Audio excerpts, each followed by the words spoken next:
Hello, everyone. I'm Laurel Staples with NBC Montana. And today we're taking a closer look at a counseling shortage in rural schools throughout the state and how a program at the University of Montana is filling that void. Montana Free Press education reporter Alex Sakariassen is following all of this closely and joins me today via Zoom to talk about his in-depth reporting and how the program is working out for schools. And welcome, Alex. Hi, Laurel. Well, first, explain how this program works. Yeah, so the University of Montana-based Safe Schools Center developed this program about 5 years ago, and it really serves two purposes. One is to provide one-on-one counseling services to K-12 students in rural school districts uh, who are referred to the program for any particular mental health needs that they need addressed. And those services are delivered via telecounseling by graduate students at the University of Montana who are in the social work, school counseling, or clinical mental health counseling programs. So they're counselors in training who are actually getting hours supervised towards their master's degrees by delivering these services to students. And it's really kind of a connection, a bridge for mental health services to these rural schools. All right. So, how is it working out through the years? And it sounds like the program is growing. Yeah, so the program, it's called VAST, which is short for Virtually Assisted School Team. And it has grown. It kicked off in the 2020-2021 school year in two school districts, and since then has grown to 22 school districts around the state this fall, from the Bitterroot Valley all the way to the North Dakota border. It's literally across the state. And yeah, it's now has six grad students who are delivering these services from various different programs within the College of Education, and is yeah, up to, I believe the last count was they've had 54 student referrals over the life of the program. So that's 54 separate K-12 students who have been referred to this program for one-on-one counseling. Okay. And So, it's also expanding actually this coming spring to include, it's sort of an experimental pilot, to include a once monthly in-person counseling session as well, just to kind of see if there's an opportunity for the program to start building in more of that face-to-face connection between counselor and student. okay. And what are some of the issues this program was originally designed to address for students, and how is that working out? Yeah, originally the Safe Schools Center, I spoke with the former director, Dan Lee, about this. When it was initially envisioned, it was one of several prongs to address school safety concerns. So with this notion that, unaddressed mental health issues can start to, become behavioral issues for some students. And the program initially really didn't want to emphasize too much mental health as a safety concern in schools. There's a lot of stigma around that. And so this is really meant to be more of a preventative. And really, what a lot of the practitioners, a lot of the program leaders that I talked to for this story had shared with me is the pressures that are weighing on these students are run the gamut. I mean, it can be food insecurity for the family. It can be economic issues. Maybe a parent has recently lost a job or is working two jobs to support the family. And really, it's kind of grown to address any pressures inside or outside the school that are creating difficulties for students and kind of preventing them from engaging fully on the academic side. Because as one of the counselors told me, when kids are going through issues like this, their thinking brains are off, their learning brains are off. Any challenges in getting students who may need those services, that the help that they can get through this program? Yeah, actually, I mean, the program is really designed to start addressing longstanding issues on that front. I mean, the communities that this program is serving, take Broadus, for example, The nearest private counseling or private therapy options are 80 miles away in any direction, which is a considerable commute. Students would have to take time off of school, parents' time off of work to commute back and forth for those services. And really what this program is doing now is providing those one-on-one counseling services that a student might have to go to the private sector to get otherwise in the school setting via, telehealth, really kind of working it into their school day and offering it free of charge to both the districts and to the students. And so it's starting to get around that challenge. I think one of the big challenges as far as participation goes that leaders cited was just awareness, was getting the word out about the program to other districts who, might have some interest in participating, but maybe just haven't heard about this yet. Sure, absolutely. And as you mentioned, a growing number of school districts are joining this initiative. And so tell me a little bit about how many communities are now a part of this. Yeah, as of this fall, 22 school districts are signed on, and as I said, they range from the Bitterroot Valley to northeastern and southeastern Montana, just spitting distance from the North Dakota border. So yeah. So the big takeaways for you and what you're hearing based off your research and your reporting and everything on the overall impacts that this program is having. Yeah, one of the things that I think has come up a lot in conversations about student mental health in the K-12 system in general has been a lot of the stats we've seen come out through the Youth Risk Behavior Survey, which is an annual survey that was established by the CDC years ago and is administered by the Montana Office of Public Instruction.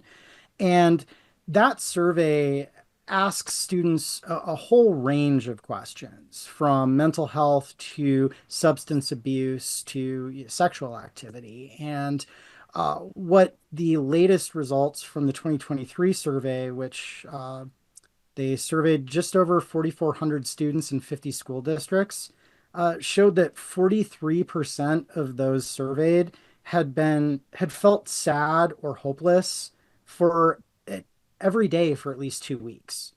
And of those surveyed, 26% had seriously considered suicide. And that's the highest rate that the Youth Risk Behavior Survey has shown since 1991. So these rising concerns about the mental health and emotional well-being of students, particularly in rural districts, is something that a lot of people are focusing on and a lot of people are trying to find ways to address. Right. You also mentioned in your article, in a sense of not stigmatizing this, trying to get rid of that, and also not to criminalize mental health. Share with me more insight on that, on what you're hearing.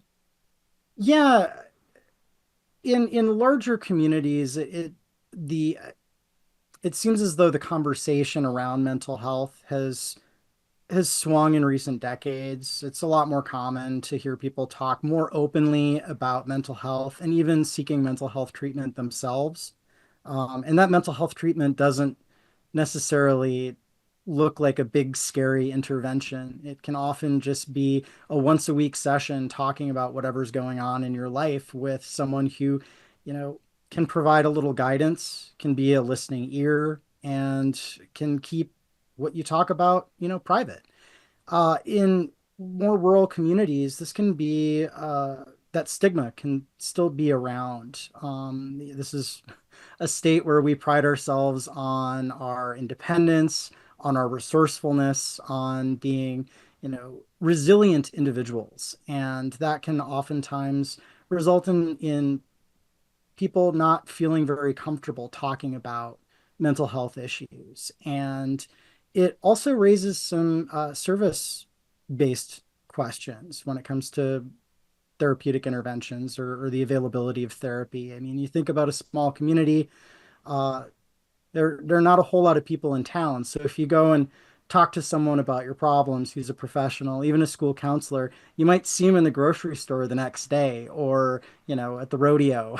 And so these are situations where, communities are very small knit and a lot more people know about each other's lives, and it's kind of harder to maybe feel comfortable seeking services that have often in the past been associated with weakness, but we're I feel like society is trying to turn the page on that particular perception. So. Yeah.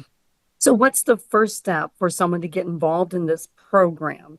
Yeah, that actually brings us back nicely to the T in VAST, that team, because really the starting point is the school counselor. These positions are not designed to replace school counselors by any means. We definitely have recruitment and retention issues in the school system, and that includes school counselors. But the school counselors, particularly in smaller districts, often wear a lot of hats. They're working with kids on college applications, on standardized test prep. I mean, that runs the gamut. And so, really, sitting down for an hour-long one-on-one session with every single student seems like a bit of an uphill climb. But uh, really, the school counselor is the starting point. I mean, parents, students can go to the school counselor, talk to them. School counselors can reach out to the Safe Schools Center, talk to them about, participation. I mean, it really kind of starts with that school counselor who, as valuable as those telecounseling sessions can be through VAST, that school counselor is the person that even the grad student at the University of Montana is depending on to be on the ground and to really understand the nuances in the lives of these students, whether it's in the classroom or the hallway, the issues with bullying they might be dealing with, or the issues at home that they might be dealing with. And so it really kind of comes back around to the school counselor as being a really invaluable source and probably a good starting point for anyone looking to learn more about the program. You see, so there's no cost involved. It's free to students. And what about school districts to be a part of this program? That's free as well. This is Okay. offered free of charge by the Safe Schools Center, which also runs its own 24/7 tip line or hotline for people who are, students who are going through crises or anyone who's got to, report school safety concern. Mhm. That's kind of one of their prongs on the school safety front is to really be there for with a hotline for anyone to call if they've got concerns about the safety of a particular situation. And so this is just another one of the services that center over at the University of Montana is offering free of charge to districts. So Okay. Do you see this catching on in other states across the US? uh we're really kind of in an interesting emerging world of telehealth. I mean, since the pandemic, it's become a lot more commonplace. But, in talking to the former director of the Safe Schools Center, Dan Lee, about the challenges in getting this off the ground to begin with, this was pre-COVID, and they really had to develop a lot of best practices around how to administer counseling Mhm. in this fashion and how to do it in a HIPAA compliant way through, a paid version of Zoom, for example. And yeah, I could see it catching on. There are other districts, other states where different approaches to meeting the mental health shortages in smaller rural communities and school districts are kind of catching on. I mean, and there's one district in West Virginia I've read about that's contracted with some local private social workers to try to fill in some gaps. And the Kansas University Medical Center has been kind of dabbling in telehealth and partnerships with school districts. So it's state-based or localized initiatives are cropping up around the country, but I think we're still kind of uh, on the early stages of figuring out how exactly this can benefit on a wider scale. So, Sure. Well, it certainly sounds like a win-win for everyone involved in this. Anything else that you'd like to share? Any other big takeaways from your research and your coverage? not really that spring immediately to mind. I thought it was pretty interesting to hear one of the counselors that I talked to uh, when dealing with particularly elementary school kids tell me that the easiest way to build rapport, the best way to get them to start talking and feeling comfortable is to ask them about their pets, which I thought was, a fun little anecdote. So yeah. A surefire way, no doubt. All right. And for more information, of course, people can take a look at your article. And do you have other reports coming up that you plan to as you continue to follow this? Yeah, I mean, we're going to see what the coming legislative session kicks loose as far as the conversation around, the education budget at the state level and whether that's going to open up new doors for districts to start, more thoroughly addressing some of these recruitment and retention issues. We'll see how, some of the mental health initiatives kind of, if they pop up on the policy front or if there are any bills to kind of build up more resources and address these challenges. I'll be keeping an eye on that for sure. And of course, I'll be keeping in touch with the program to kind of see if there are any updates this coming spring on how that new in-person ad works out. Mm. So Okay, well, we'll follow your report. So thank you so much, Alex. thanks so much, Laurel. All right, take care. You too.